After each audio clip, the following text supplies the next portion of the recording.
자, 1학년 친구들 반갑습니다. 한국사 시간입니다. 오늘도 최대한 빨리 수업하고 우리 쉴 수 있도록 합시다. 알겠죠? 자, 오늘은 주제 57, 8.15 광복과 국가건설운동의 전개라는 주제에 대해서 한번 배워보도록 하는데, 주제를 한번 보면은 8.15 광복 1945년 우리는 8월 15일 광복을 맞이하게 되고, 그에 따라서 우리는 새로운 국가를 건설하기 위해 여러 정치단체들이 국가건설 운동을 벌이게 되는데, 그것에 대해서 오늘 배워보도록 할 거예요. 알겠죠? 바로 수업 시작하도록 할게요. 자, 먼저 8.15 광복을 하게 되었을 때 당시 전 세계적인 국제적인 상황이 어땠는지 먼저 보도록 하면은, 먼저 냉전체제의 형성과 동아시아의 정세 변화라고 나와 있는 부분 보도록 합시다. 자, 먼저 첫 번째, 2차 대전 이후의 국제정세라고 나와 있는데, 선생님이 그림과 함께 제시를 했었죠. 여기 영어로 적혀 있는 것이 항상 얘기하는 내용이죠. 이 내용, 콜드워라고 나와 있는데, 자, 이 콜드워라는 게 뭔지 배워보면은, 먼저 선생님 프린터 같이 볼까요? 자, 2차 세계대전 이후의 국제질서라고 나와 있는데, 자, 읽어보면은 미국 중심의 자본주의 진영과 그리고 소련 중심의 공산주의 진영의 대립이 시작이 되어서, 자, 그 전까지 2차 대전 때까지만 하더라도 우리는 소총이나 개인적으로 가지고 있는 병기를 그런 길을 소총이라 그래요. 소총이나 대포 그리고 핵폭탄 이런 걸 사용한 전제를 열전이라고 해서 핫워라고 하죠. 각종 폭파가 이용이 되고 이런 게 핫워인데, 이런 게 아니고 이제 2차 대전 이후는 이 미국 중심의 자본주의 진영, 소련 중심의 공산주의 진영이 직접적인 무력을 사용하지 않고 경제, 외교, 정보, 이게 보안 관련된 거겠죠. 이런 걸로 대립하는 걸 바로 여기 있는 콜드워, 냉전이라고 합니다. 직접적인 전투가 없다는 의미에서 냉전. 하지만 전쟁은 하고 있으니까 그런 냉전을 하고 있는데, 이 냉전이 선생님이 얘기했듯이 이거는 미국의 냉전 시대를 상징하는 존 F 케네디를 나타내는 그림이고, 이거는 당시 소련의 서기장이었던 후르시초프라고 하는 사람인데, 이 두 사람이 가장 극명하게 대립했던 사람들이 되겠습니다. 자, 이 미국과 소련 간에 있었던 이 냉전이 이후에 국제적으로 발전을 하기 시작하는데, 거기에 기여를 했던 것들이 밑에 냉전의 확산 보면은 여기 나오는 중국의 공산화, 6.25, 그리고 일본의 반공 국점화 되겠습니다. 자, 중국의 공산화, 중국 선생님이 얘기했었죠.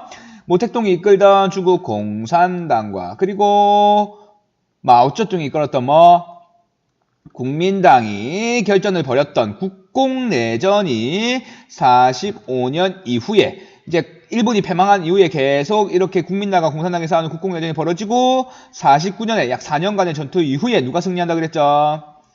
지금도 남아있는 중국 공산당이 승리를 하게 되고, 장제스의 국민당이 어디로? 대만, 타이완으로 간다고 했었죠.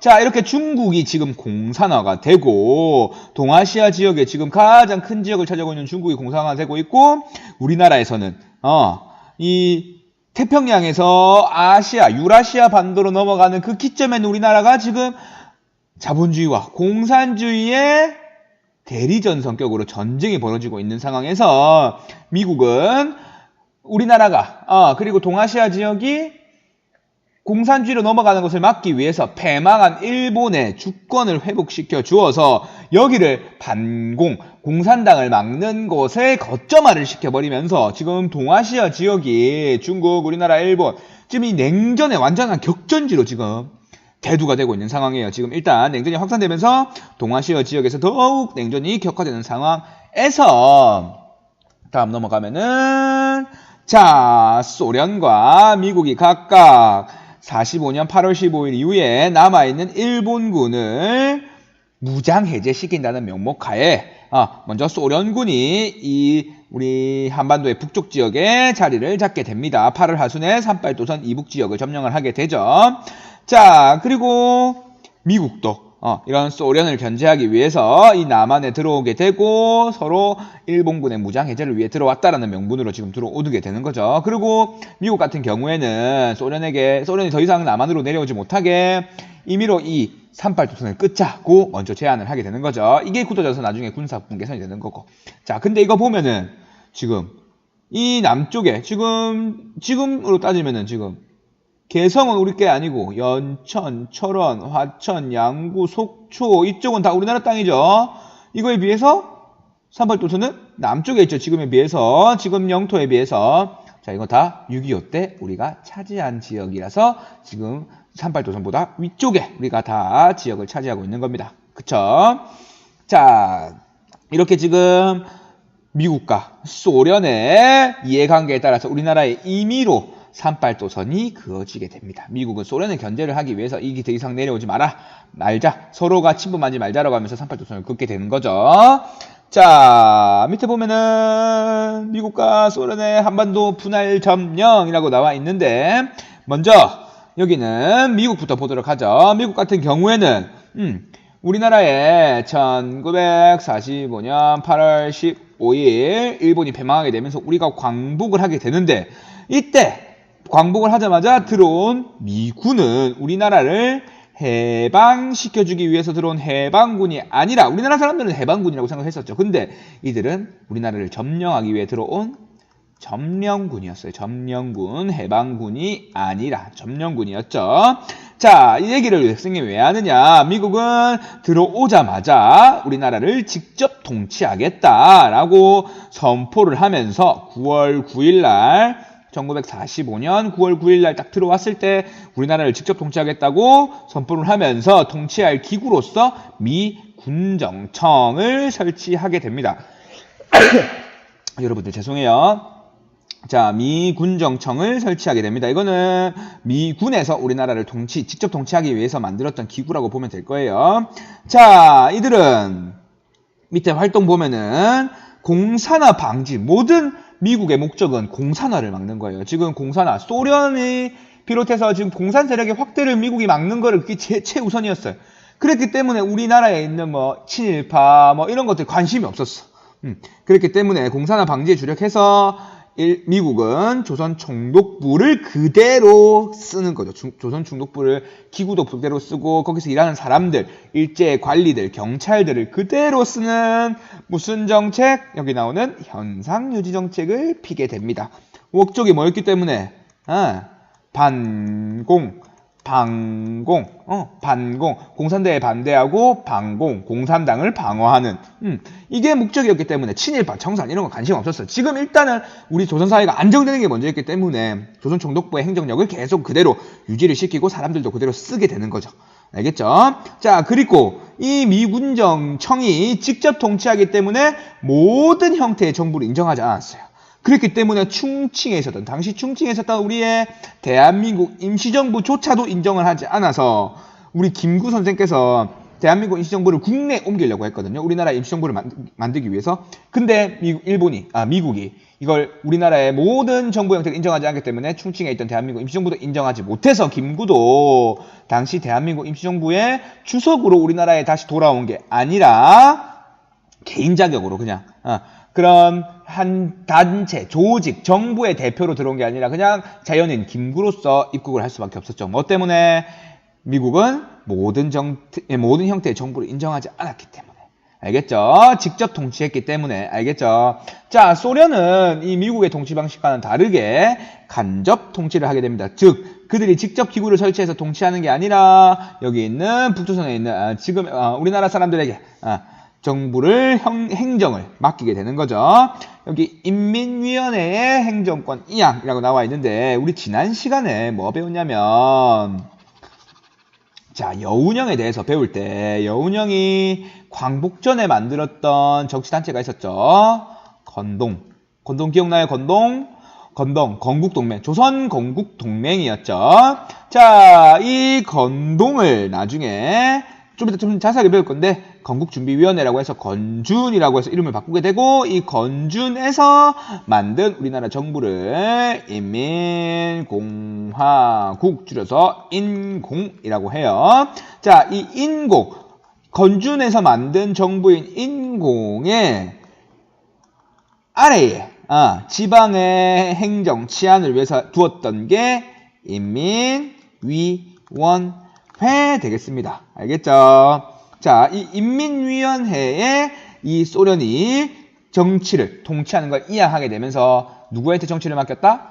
조선 사람들에게, 한국 사람들에게 정치를 맡겼다라고 할 수 있는 거죠. 그런 간접 통치를 했다는 거. 지금 소련과 미국이 각각 통치 방식이 달랐다라는 거 배웠습니다. 자, 선생님이 여기서 대충 설명했는데 다 지금 보면은 여기서 일단 사진부터 보죠. 자, 이 사진이 엄청 상징적인 사진인 거죠. 미군이 조선 총독부에 걸린 일장기를 내리고 성조기를 개항하는 모습. 자, 조선 총독부에 원래는 일장기 걸려 있었는데 아무것도 바뀐 게 없고 그냥 국기만 바뀐 거예요. 나라가 바뀐 거예요. 그러니까 미국은 우리나라를 해방시켜주기 위해서 들어온 게 아니라 뭐였다는 거죠? 점령하기 위해서 들어왔다라는 걸 알 수 있는 거죠. 그죠? 행정, 건물도 그대로 거기 일하는 사람도 그대로. 왜 미국은 반공하려고 했으니까. 이걸 명분으로, 반공을 명분으로. 알겠죠? 자, 다음. 조선건국준비위원회의 활동 나와 있는데, 자, 이게 바로 광복 이후에 우리나라의 정부를 세우기 위해서 여러 정치단체들이 활동을 했었는데, 그 첫 번째가 되겠습니다. 자, 여운형 등은 이전에 우리 조선건국동맹 선생님이 줄여서 건동이라고 했었죠. 건동을 만들어서 건국을 준비했었고 미리 세계 정세를 봐가고 있었죠. 일본이 패망할 것이라는 걸 알고. 자, 그래서 조선건국동맹을 만들고 그 조선건국동맹이 중심되어서 좌우 세력들을 연합하여 결성을 하게 됩니다. 여기에 뭐 김규식 이런 사람들도 막 포함이 되죠. 이 사람 우리 파리 강화위원회에 갔었던 임시정부 사람이죠. 자, 어쨌든 이 여운형이 중심이 되어서 여운형이 만든 조선건국동맹이 중심이 되어가지고 있는 상황에서 자, 여운형이 광복 당일날 그러니까 8월 15일날 건준이란 걸 만들거든요. 건준. 여기 있는 조선건국준비위원회. 선생님 줄여서 건준이라고 할 거예요. 계속. 건동에서 건준. 건준을 결성하게 되는데 이게 어떻게 된 거냐면 자, 여운형이 광복 직전에 자, 그러니까 8월 15일 히로시마 그게 당시에 히로히토 천황이 패망을 선언하기 직전에 세계 정세를 딱 봐가고 있고 여운형이 딱 거기서 총독부에 있는 정무총감 여운형이 당시에 총독부에 있는 정무총감 엔도라고 하는 지금으로 치면은 총독보다는 아래에 있지만 행정을 담당했던 총독부의 정무총감 엔도하고 협상을 너희들 지금 히로히토 천황이 나중에 항복선언 할 거다. 그러니까 너희들의 조선에 있는 한국에 있는 한반도에 있는 일본인의 안정을 보존해 줄 테니까 너희들에게 식량도 좀 줄 테니까 너희들의 권력을 모두 우리에게 이양해라 라고 교섭을 하는 거죠. 그런 다음에 만든 단체가 건준 되겠습니다. 건준. 알겠죠? 건국준비위원회 중요한 단체입니다. 조선건국준비위원회 선생님이 계속 앞으로도 건준이라고 할 거예요.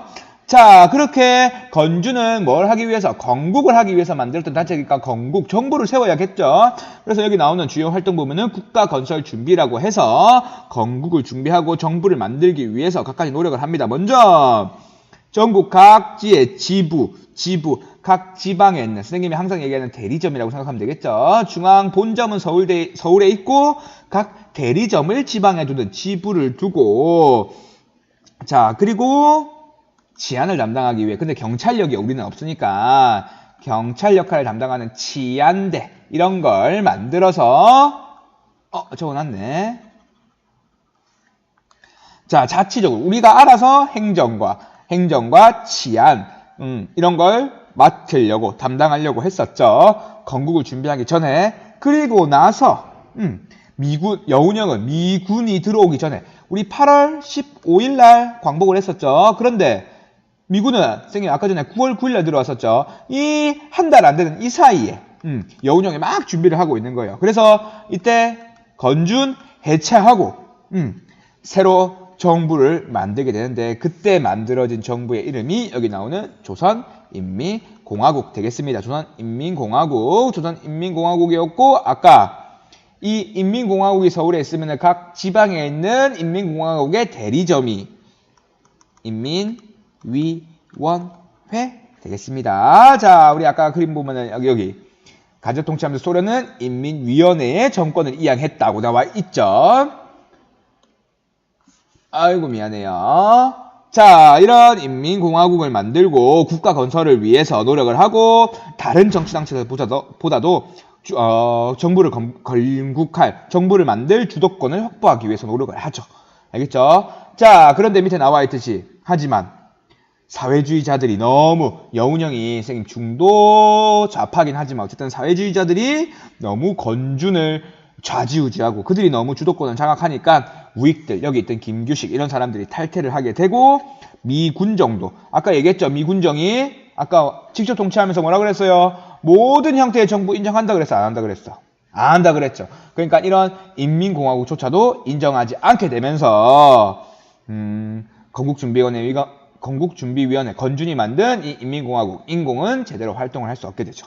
알겠죠? 어쨌든 광복 무렵 즈음에 우리나라에 있었던 정부는 당시 상해에 있던 임정 그리고 국내에 있던 이게 있는 인공이 있겠죠. 알겠죠? 자, 일단 조선 건국준비위원회의 활동을 봤었고 마지막 내용입니다. 벌써. 자, 선생님 어쨌든 온라인 수업에서는 선생님 내용을 최소화하려고 노력을 할게요. 자, 다양한 정치 세력의 형성이라고 나와 있는데 모두 다 일본이 패망한 다음에 새로운 정부를 만들고 우리나라를 새로 건국하기 위해서 정치 세력들이 모이게 되고 그들이 다양한 정치 집단을 만들게 되는 거죠. 알겠죠? 자, 선생님이 이걸 그래프로 좀 표시를 해봤는데 프린터에 있는 순서랑은 조금 다를 거예요. 이 그림으로 표시해 두면은 좀 이해하기 쉬울 거예요. 좌익 쪽으로 간다는 거는 뭐에 가깝다? 여기 선생님 조금만. 좌익 진영으로 갈수록 우리가 알고 있는 사회주의, 공산주의에 가깝다라고 생각하면 될 거고 우익에 가깝다라고 하는 건 민족주의, 자본주의, 민주주의에 가깝다라고 보면 될 거예요. 중도는 무슨 느낌인지 알죠? 그렇게 심한 좌익도 아니고 심한 우익도 아닌 그런 느낌. 자, 먼저 제일 첫 번째 해야 될 사람은 김성수 되겠습니다. 일단 우익은 우익이지만 이승만보다 극우는 아닌. 그래도 김성수까지도 극우로 따져요. 제일 끝에 있는 우익. 자, 김성수는 어떤 사람이었냐면 자, 원래 이 사람 자본가 출신이거든요. 앞에 있었던 건준의 활동을 비판하던 건준이 아까 사회주의자들이 많이 주도권을 장악했다 그랬죠. 그 건준의 활동에 비판적이던 지주들 그리고 자본가들 이런 사람들 그리고 몇몇의 친일파들 이런 사람들 모아가지고 만든 정치 집단이 한국민주당 되겠습니다. 한국민주당. 잠시만요. 좀 지우고 그래서 줄여서 이 한국민주당을 한민당이라고 하는데 이 한민당 사람들은 주로 아까 얘기했던 지주들 그리고 자본가 출신들이 많았고 이 사람들은 임정을 기다리는 임정봉대를 주장을 하죠. 우리는 기다린다. 임정 기다릴 대자거든요. 임정을 받들어 기다린다. 우리는 임정이 들어오면은 우리가 여당이 되어가지고 우리가 임정을 차지하겠다라는 입장에서 한국민주당이란 걸 만들게 됩니다. 일단 한국민주당 잘 체크해 놓죠. 사람들 무슨 출신? 지주나 자본가 출신이라는 거. 딱 우익이라는 거 알겠죠? 자본주의, 민주주의 주장하겠죠? 이 사람들은 사회주의, 공산주의 싫어하겠죠? 딱 오죠?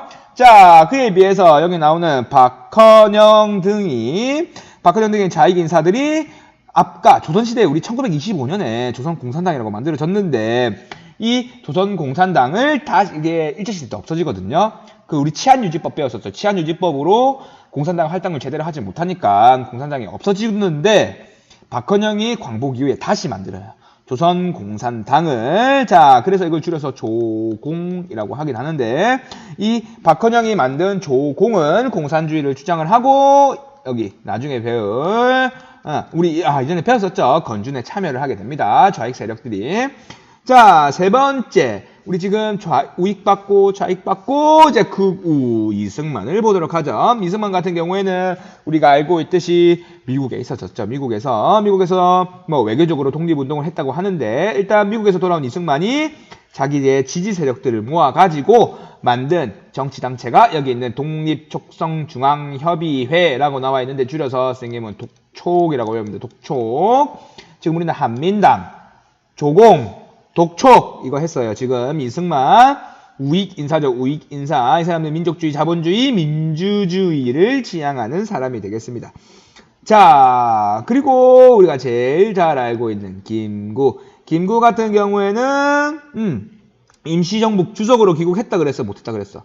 못했다 그랬죠. 그래서 개인 자격으로 귀국을 하게 되고 그 개인 자격으로 귀국한 임정 인사들, 임정 사람들이랑 같이 당을 만들게 되는 거죠. 그때 만든 당이 한국독립당, 한독당. 또 나오죠. 한독당. 임정이 활동을 못하니까 한독당을 만들어서 새로운 국가 건설을 위해서 노력을 하는 거죠. 한독당.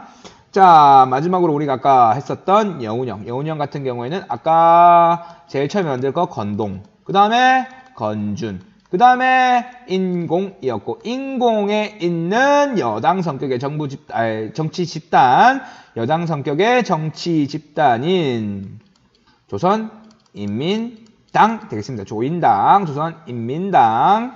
이걸 만들어서 인공의 여당 성격으로 당을 만들게 되는 거죠. 자, 우리 한번 정리하면은, 자, 극좌로서 조공이 있었고, 중도 좌파로서 완전한 박헌영만큼의 완전한 좌파는 아니지만 좌파 성격의 중도 좌파로서의 여운형인 조선인민당 그리고 김구의 중도 우파였던 김구의 한독당 그리고 극우였던 여기서부터는 극우라고 보면 될 거예요. 극우였던 김성수 등이 만든 한민당 마지막으로 이승만의 독촉 이 5개의 정부 형태, 미안해요. 정치 세력들, 미안해. 계속 왜 정부가 튀어나오지? 자, 이런 정치 세력들 좀 알아두면 좋겠죠. 누가 만들었는지, 그리고 이 사람들은 우익인지 좌익인지, 이 정도 구분하면 좋겠죠. 자, 오늘 내용은 여기서 끝이에요. 마지막 복습하고 수업 끝낼게요. 자, 복습해 보면은 오늘 이것만 외우자라고 나와 있는데, 우리 제일 처음에 배웠었던 냉전 상황에서 이제 소련이나 미국이 우리나라에 있는 일본군의 무장 해제를 위해서 그런 명목으로 들어왔었다고 했었죠. 소련이 먼저 들어오고 미국은 이 남쪽에 들어오게 되는데 미국이 먼저 소련이 남하하는 걸 내려오는 걸 막기 위해서 먼저 제안을 한 게 바로 북위 38도선 되겠습니다. 각각 미국과 소련은 자기가 차지한 지역을 통치를 하게 되는데 미국 같은 경우에는 무슨 통치? 직접 통치하게 되죠. 직접 통치, 미군정청을 만들어서 직접 통치를 하게 되고 소련 같은 경우에는 간접 통치를 하게 됩니다. 직접 통치랑 간접 통치 다른 거. 직접 미군정청 만들었고 인민위원회의 행정권을 이양했던. 그리고 미국 같은 경우에는 공산당을 막는 게 우선이었기 때문에 기존의 체제, 일제시대 체제를 그대로 사용하는 현상유지 정책을 썼었다 정도까지만 알면 되겠습니다. 알겠죠? 자, 이렇게 광복한 상황에서 우리는 정부 형태를 만들기 위해서 처음에 등장한 게 여운형이 그 전에 일제시대 때 있었던 건동, 조선 건국 동맹을 중심으로 민족주의 세력하고 연합해서 만들었던 정치단체인 건준, 조선 건국 준비위원회가 있었고 우리가 광복할 무렵 즈음에 이제 협상을 해서 아까 정무총감 엔도하고 협상을 했었죠. 그렇게 하면서 미군이 들어오기 전에 9월 9일 들어오기 전에 만들었던 우리나라의 최초의 정부 형태 임시정부가 있긴 있죠. 자, 임시정부가 있습니다. 정부 형태 우리나라 최초 정부는 임시정부입니다. 이거 아니에요. 자, 어쨌든 건국준비위원회에서 미군이 들어오기 전에 조선인민공화국, 선생님 줄여서 인공이 만들어진다고 했었죠. 하지만 모두 이런 게 만들어지고 그리고 충청에 있었던 임정 모두 미군이 인정했다 안 했다? 안 했다. 그쵸? 자, 그리고 여기에 선생님이랑 아까 했었던 정치 집단 조공당 누가 만들었어요? 조선공산당 누가 만들었어?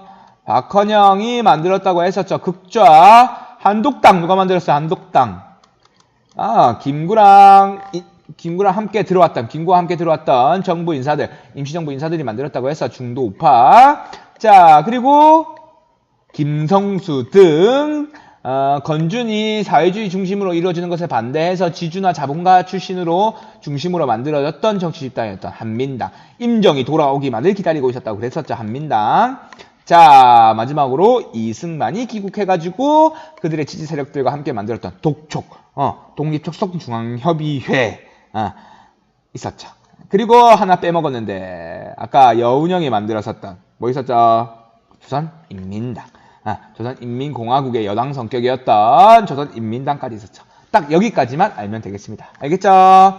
자, 오늘의 과제 빨리 봅시다. 이 두 개 과제 올리면 되겠습니다. 조선건국준비위원회가 건준이 미군이 들어오기 전에 건준을 해체하고 수립한 국가의 명칭 적고 두 글자로 적으면 안 돼요. 다 풀네임을 적어야 돼요. 자, 건준 활동에 비판적이던 지주와 자본가 출신 민족주의자들이 설립한 정당의 명칭. 자, 계속 설명했던 거죠. 자, 이거 두 개 오늘 과제 올리면 되겠습니다. 알겠죠? 자, 모두들 너무너무 수고했어요. 오늘 수업 여기까지만 할게요. 모두 수고 많았습니다.